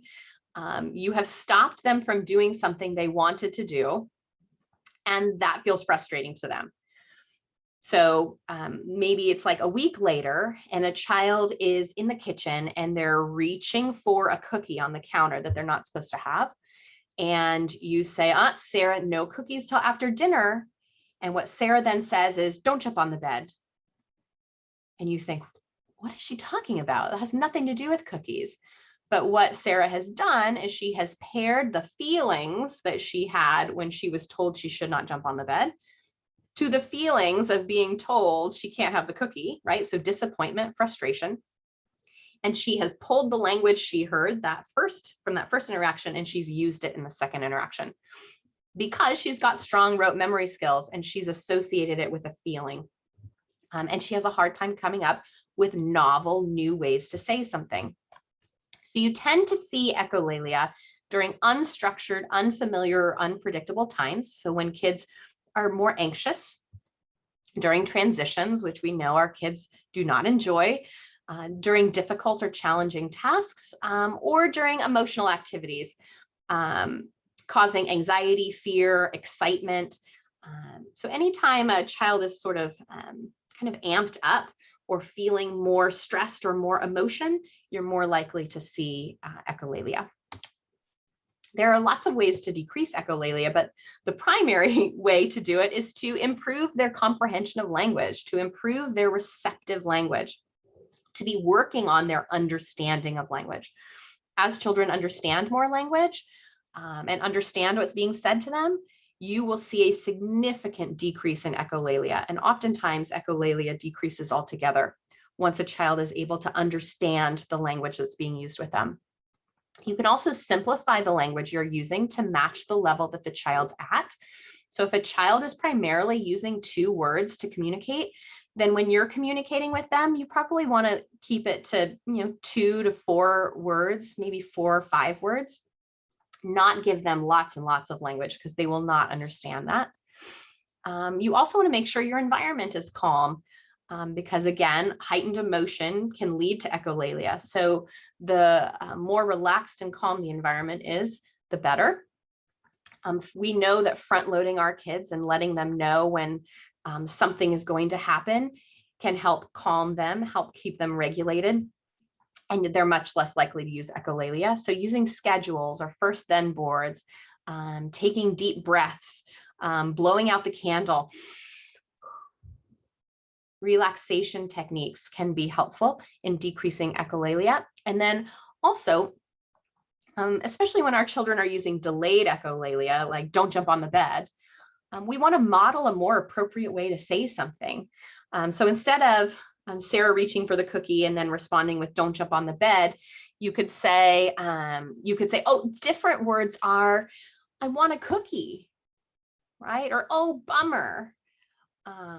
Or can I have one, now? So you're giving the child the language that you would expect them to use in that situation, not the delayed echolalia that they used instead. And the more we model more appropriate language, again, the more likely a child is to use that appropriate language next time within that same context. We're just going to talk briefly about augmentative and alternative communication, which is also known as AAC. AAC are ways to communicate without verbally talking. So AAC is often used with children who are not yet talking or who are minimally verbal. But also we use AAC for children who have more language as well. There are all kinds of versions of AAC. There are what they call low-tech versions of AAC or no-tech versions of AAC. So it doesn't require any technology, like use of sign language is an augmentative way or an alternative way to express yourself without using words. There are communication books, which caregivers or teachers will print out that have pictures representing different activities or different things that the child might need, and the child can flip through the book and point to what they need in order to communicate. The picture exchange communication system, also known as PECS, is another form of augmentative communication in which a child hands a picture to an adult and then receives the object that they want based on that picture. And then there are dedicated electronic devices that you may or may not have seen. So use of iPads with different apps that will help a child communicate. And these kinds of devices often have voice output. So you push a button and then the device will communicate a word or a phrase for the child. Now, in order to get an AAC device or to start an AAC device or start using one, we usually recommend that a child be evaluated to determine which device might be the most appropriate. And so if your child is in school, then school districts can often complete these augmentative communication evaluations. Here are two other places in the Orange County area that can also complete evaluations. And there are also likely other speech pathologists in the community that could also complete evaluations. So let's talk about ways to improve expressive language. Again, just like comprehension, we want to improve expressive language by talking about what we're doing during daily routines. So children need to hear language in order to learn and use language. So again, during a routine like bath time, you might start with simple words like wash, soap, shampoo, splash, hot, cold, bubbles. And then you might introduce new or, ignore that E, more complicated words like scrub, lather, temperature, as a child's vocabulary is expanding. We want to be using language in short but complete sentences. So while fixing the car, you don't want to just say wrench. Instead, you might say, I'm turning the wrench. Right? So you want to model what an appropriate sentence would sound like, but you may emphasize the one or two words you're wanting your child to maybe try and say. So I'm turning the wrench. It's a big wrench, right? So I've emphasized the two words I want my child to say, but I've used a complete sentence. Expanding, particularly for younger kids. If your child says one word to create, to express themselves, then you want to create a short sentence. So if the child says baby, you might expand saying the baby is sleeping. Again, you may not necessarily expect your child to say it. You're modeling it for them so that they can hear it. And if you do want them to try and say it, you might say the baby is sleeping. You try baby sleep. So if your child is at the single word level, but you're wanting them to try a two-word combination, then you're just going to give them the main kind of most important words to repeat after you have said the complete sentence. So the baby is sleeping. You try baby sleep. Giving choices is a great way to facilitate language. So do you want ball or bubbles? And then waiting or withholding. When a child is interested in something and wants something is another way to create opportunities for a child to communicate, or even putting something up on a high shelf where a child can't reach it. So like holding a desired food item and waiting for your child to use a word or a sign to request it, putting food in bags or Tupperware that they can't get into, or even putting toys in boxes that they can't get into that they then need your assistance to open, and that creates opportunities to communicate in that way. You want to be careful with waiting and withholding, because again, we want our children to be learning in calm, fun environments, right? That's how we all learn to communicate or learn any skill or task. So if your child is already grumpy, probably not the best time to be using waiting or withholding as your strategy to facilitate language. Sometimes forgetting things on purpose can be a great way to get a child to comment or make a request. So if you place a cup on the table and you forget to pour the milk in, children will look at you like you're dumb. Like, what are you doing? You're supposed to pour the milk. And then if you just pause and look at them, it creates opportunities for them to either gesture or vocalize or maybe say a word. Singing a familiar song and forgetting words. I'm sure all of you probably, when your children were younger, or if your children are young, are singing songs to them. So waiting for your child to fill in the missing word, or even if you're singing a familiar song and you don't say a word, or you forget a word and your child looks at you, that should be enough. That's beautiful joint attention. And then you say, oh, I forgot. Oh my gosh, let me sing that again. And then you sing it the correct way. For older children, barrier games are awesome for getting kids to be more specific in their language use. So our kids are not great at perspective taking. So they tend to not really understand that other people might have different thoughts or feelings or opinions about situations. And because of that, they can be very vague in their language use. So they might say, I want you to go get that and bring it and put it over there. And you're thinking, what's that? And where's there? Right? Because in their head, they know what they're talking about, but they don't recognize that you do not know what they're talking about. So in order to get a child to be more specific in their language use, we'll use a barrier game. And so what you can do is take a set of Legos, maybe just 5 Legos or blocks, or even just a piece of paper and like 3 markers. And you put a barrier between yourself and the child. So you have both the same sets of things. So I will have 5 Legos of the same shape and color, and the child will have the same 5 Legos, same shape and color. Or we'll have the same 3 markers on each side, and we'll each have a piece of paper. And you put a piece of cardboard up, or a barrier, so you cannot see what the other person is doing. And then you need to describe how you're either building your Legos or blocks to create a structure or a tower, or how you're drawing your picture on your paper, so that your partner on the other side of the barrier can draw a matching picture or create a matching block structure. Now, in order to do this, you have to be very specific in the language that you're using. You can't just say, get this color and draw a circle right here on a piece of paper. I could get any color now if I'm on the other side and draw a circle anywhere on my paper and it won't match.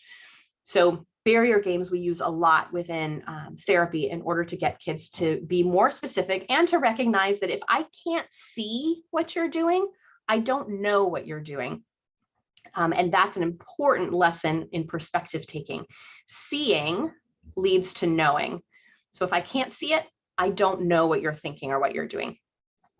Silly stories is a great way to develop storytelling or more kind of connected language. And again, our kids are not always great at telling sequenced stories, just like they're not great at coming up with new ideas in their play and sequencing new ideas within their play. They also don't sequence stories very well.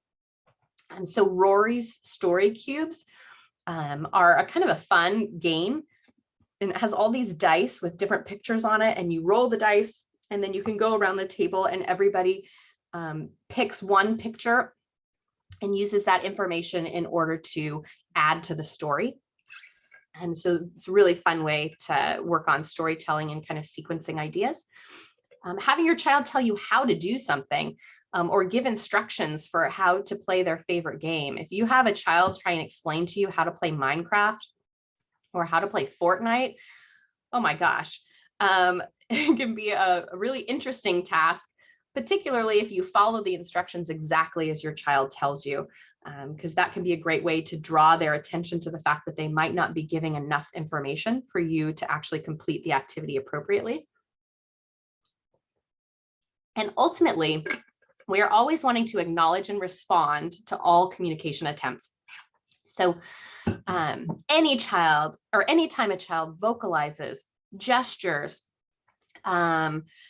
says a phrase that maybe you don't totally understand, you want to acknowledge the attempt, because communication and language use is hard for our kids. It is a foundational component of autism spectrum disorder, that talking and communicating is going to be difficult. So if a child is trying, that's amazing, and we need to acknowledge that. So you can say something like, thank you for telling me that. Can you tell me in a different way? Or I appreciate that you are communicating about your day. I have a couple more questions about what happened.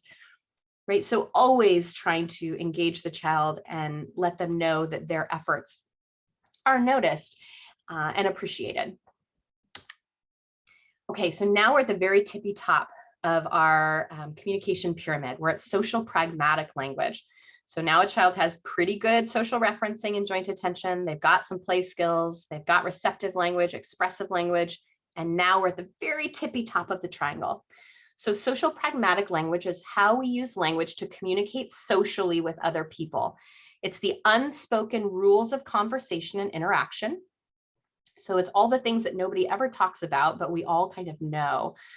It's what we say, it's how we say it, our body language, and understanding the perspectives of others. One of my favorite hidden rules that nobody ever talks about involves the movie theater, which, it's been a long time, I think, since we've all been to the movies. But now that movie theaters are kind of opening up, when you go to the movies and it's a wide open theater, you find the perfect seat for yourself, like exactly where you want to sit, and you sit in that seat and you think, oh, this is amazing. And then another person walks in, a stranger, and you see that person coming in, and you may look at that person, and maybe this is just me, but it can't be, it's not just me. When you see that person come in, you automatically think, they better not sit in my row, right? The unspoken rule is when you have a huge theater and you're all by yourself, a stranger should not sit in the same row as you. And nobody ever tells you that, but you know. And they definitely shouldn't sit in the seat directly in front of you. And they absolutely should not sit in the seat right next to you. That would be a major social error when there are all these other seats. You really want them to sit like maybe 2 rows in front and like off to the side a little bit. Those are hidden rules, right? Those are rules of movie theater etiquette that nobody talks about, but we all kind of know because we are observational learners, right? So that's what social pragmatic language is understanding all these secret hidden rules. So they involve conversational turn taking. So how do you keep a conversation going while taking appropriate turns, so that you're not talking too much during conversation, or you're not dropping the conversation completely and just not responding when somebody says something, so there are awkward pauses.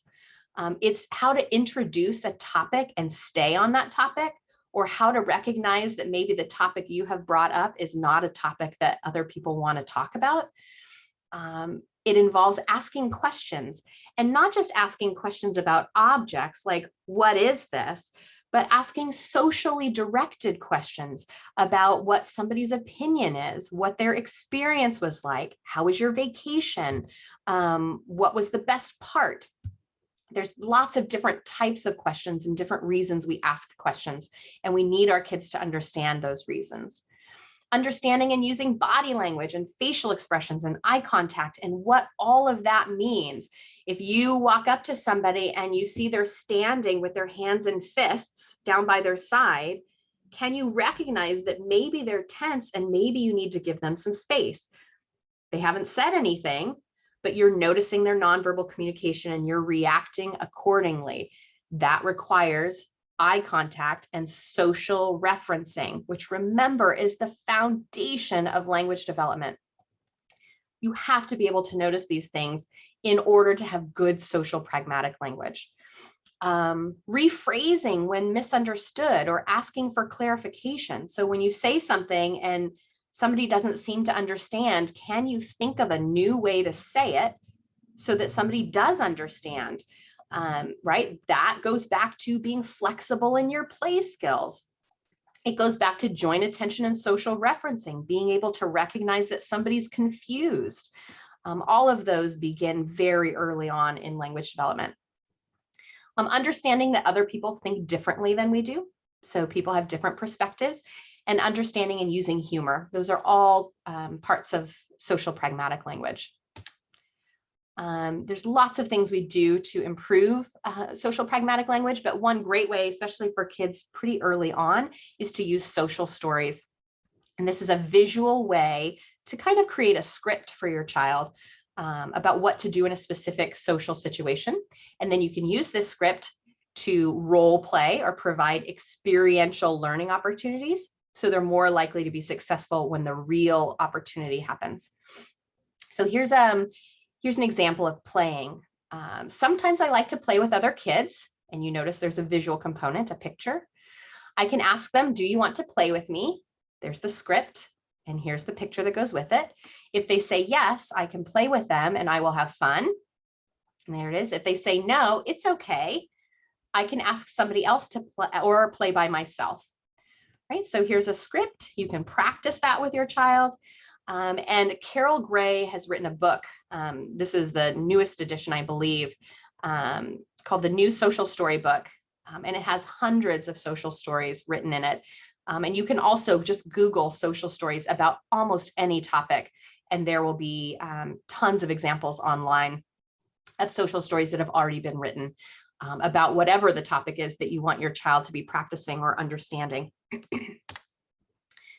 Carol Gray also created a book called Comic Strip Conversations, and this is more advanced social stories for older kids and is really helpful for understanding perspective taking.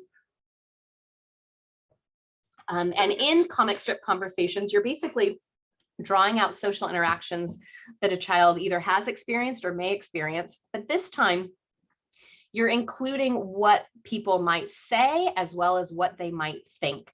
And in Comic Strip Conversations, you use colors to sort of code how somebody is feeling, to draw a child's attention to the fact that sometimes we say things, but we're thinking something different. Or sometimes we say things that sound like we're feeling positive, but what we're thinking is different and not positive. So here's an example of somebody at school. Here's a boy, and he says, I really like Jane. I want her to go to the movies with me. So that's what he's thinking. And then he says, hi, Jane, or hi, I know you. You're Jane. I'm Tim. And then Jane says, in her talking bubble, hi, yes, I'm Jane. But what she's thinking is, I don't know, Tim, I feel worried. Right? So although she sounds like she's interested and engaged with him, she's thinking something different. And how can we help this child understand or read her body language to figure out that what she's thinking does not match what she's saying? And then here he's thinking, I'm really nervous. And what he says is, will you go to the movies with me? And what she says is when, but what she's thinking is, help, he's asked this very suddenly, I don't know him. Right? So this is a way to make visual very complex social interactions and social situations. We know our kids are visual learners. So if we can make it visual, they're more likely to understand the concept that we're trying to teach. Again, our kids are experiential learners, which is why role play can be very helpful. So you can role play social situations. So we want to teach our kids with autism the specific rules for how to have a conversation and interact with others. And then we want to be practicing that. And you want to be practicing before social situations. So maybe if you're about to go to a birthday party, you're going to practice what it is and what the expectations are for sitting and watching the birthday boy or birthday girl open presents. And you're going to practice that. You're going to practice things that you could say. Practicing asking questions about other people's interests. So one way is to write different topics of conversation on pieces of paper. You can even buy cards that have topics of conversation, place them in a bowl, including favorite foods, places, hobbies, and then just at the dinner table or after dinner, or, you know, even if you're in the car, sort of everyone pulls a question, assuming you're not driving, and then asks a question about finding out about other people's interests. And then playing the looking game can be really interesting. And this is a good way to see how a child understands joint attention or social referencing. So you might look at something in the room. So if I'm in the room, I might look at the clock, and then I might ask the child, what am I looking at? So the child has to reference your face. They have to notice your eyes and what direction they're pointing in. They need to draw an invisible line to what you're looking at and try and identify what you're looking at. What happens frequently with a child who does not have good joint attention and social referencing is they will tell you what they are looking at, right? So they do not have the perspective taking to understand that what they are looking at is different than what you are looking at. So you can practice this with items even really, really close. Just spreading toys around and say, what toy am I looking at? Or I want you to clean up the toy that I'm looking at. And then if they can't figure out what you're looking at, then you might need to draw a line with your finger and actually point to what you're looking at to increase their awareness of noticing your face and following your eye contact and recognizing that you are not thinking about the same things they're thinking about. Skipping some slides there. Okay, so that's kind of the development of communication in terms of our pyramid or our triangle. There are just a few more slides that I want to go over that talk about therapy and what to expect when you're working with a speech therapist. So there are some coexisting conditions in children with autism. So things that you will see in addition to difficulty with receptive language or expressive language or pragmatic language. One thing you might find is our children have apraxia, sometimes, not always, but they can have something called apraxia of speech, which is, in a simplified explanation, a child may know what they want to say, but they have a difficult time coordinating all of the muscles in their mouth in order to express what they want to say. So if they're trying to say ball, what they may say one time is buh, and what they may say another time is ah, and what they may say another time is ba ba ba ba ba, right? So they know that they're trying to say ball, but they cannot coordinate their mouth in order to get that word out. Our kids also have, just like neurotypical kids, articulation errors. So they may not be able to say their R sound. So they might say wed instead of red. They may not be able to say their S sound. So they may have a little bit of a lisp or other articulation errors. So those can happen with our kids. Our kids can have vocal differences. So their tone of voice can be kind of monotone and they kind of talk like this, which obviously is going to impact their social use of language. Sometimes they whisper or they're too loud. They can have unusual pitch. The rhythm or how fast they speak can be unusual or can impact how intelligible they are. Sometimes our kids can have cognitive delays or learning issues. Our kids can have sensory processing issues, which you would work with an occupational therapist to address. You would also work with an occupational therapist and or a physical therapist if there were gross motor issues or fine motor issues, which our kids do have. And as we all know, our kids can have behavior issues for lots of different reasons, but a lot of times because they're struggling to communicate. When you're getting an assessment from a speech pathologist or you're having an evaluation done, evaluations usually consist of kind of 5 main parts. So there's usually a record review. So the speech pathologist is going to want to see any reports that you have from physicians, from ABA therapists, from occupational therapists, any school reports that you have, so that they can review that. There will also be time for parent reports. So we want to know as speech pathologists what you as parents are observing and what your concerns are with your child's language. You know your child far better than anybody else. So we want to know all the information that you have about your child's language. We are going to complete some observation of your child. If you're in a school setting, then the speech therapist will often go observe your child within their classroom. If you're in a private clinic getting an evaluation, your speech therapist may sit back and watch your child play or interact with toys or interact with you, and just see how it is that they do that. And then there's going to be usually some formal kind of standardized measures like you see up here. So more like looking at books and pictures and answering questions about what you see or what the child sees. And then on top of that, we also want to use informal measures of functional communication. And what that means is our children are often, some of our kids are pretty good at answering questions on like formal test batteries. So if you show them a picture, because they're really visual learners and great at memorization, they know the name of objects really quickly. Or they can complete a task in a test book, like a social task. Like if I say, Dad just gave you a cookie, what are you going to say to Dad? So our kids that have lots of language might say, thank you, right? So when I ask them that question in a structured test, they know what the answer is. However, in real life, if you gave them a cookie, they don't actually say thank you, right? That's functional communication versus knowing what the answers are in a structured testing situation. So our kids can look really good on structured tests because they often know the answers. They just don't use the skills that they know. And that's where informal measures of functional communication come in. And these could include samples of their play. So just sitting back and watching a child play or playing with the child and seeing how they engage with toys and with you during play, taking notes on that.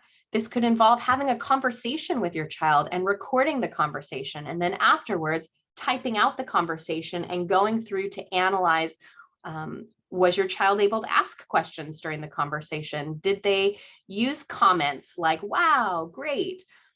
Did they stay on topic? Those kinds of things. And those types of skills are not easily captured on structured kind of flip book tests. So you need to actually engage children in conversation to get an idea of how they're able to use conversational skills. When it comes to treatment, if that's recommended for your child, speech therapists will use individual therapy in which they'll work one-on-one with your child. Speech therapists also do language and play groups, usually with younger kids. We can do social skills groups where we pair groups of kids together with similar needs to work on more social communication skills. And then we can also do co-treatment with other interventions. So occupational therapy, physical therapy, behavior therapy. It's great when we can all work together and inform each other in order to make the therapy that we're providing as comprehensive as possible. And what ultimately is most important is that you as a parent, the most important person on an intervention team is that you become an active partner with your speech therapist. So make sure that you are learning the strategies and techniques that your speech therapist is using. Make sure you understand what it is they're doing and why they're doing it. Practice those skills with your child, even if it's just for 5 minutes in the car when you're driving to school or going to the grocery store. You do not need to be doing it all the time. It's not realistic. We can't be speech therapists for our kids and parents for our kids all the time. So pick moments through the day, even if it's just 5 minutes, where you can work on a particular skill. And don't be afraid to ask your speech therapist to explain, again, what they're doing and why they're doing it so that you really understand. That is wrapping things up. If you want to pause this presentation, here are some resources that you can use to get additional information, books, additional resources.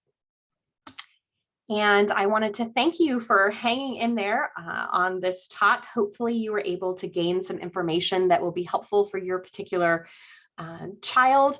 And we are always here to support you. So please feel free to reach out if you have any questions, any concerns, or would like some additional information. You can reach us on social media. So we're on Facebook, Instagram, and on YouTube. Our website is the Center for Autism.org, and you can email us at centertraining1@hs.uci.edu, and we'd be more than happy to answer any questions and support you. So thank you so much for your time.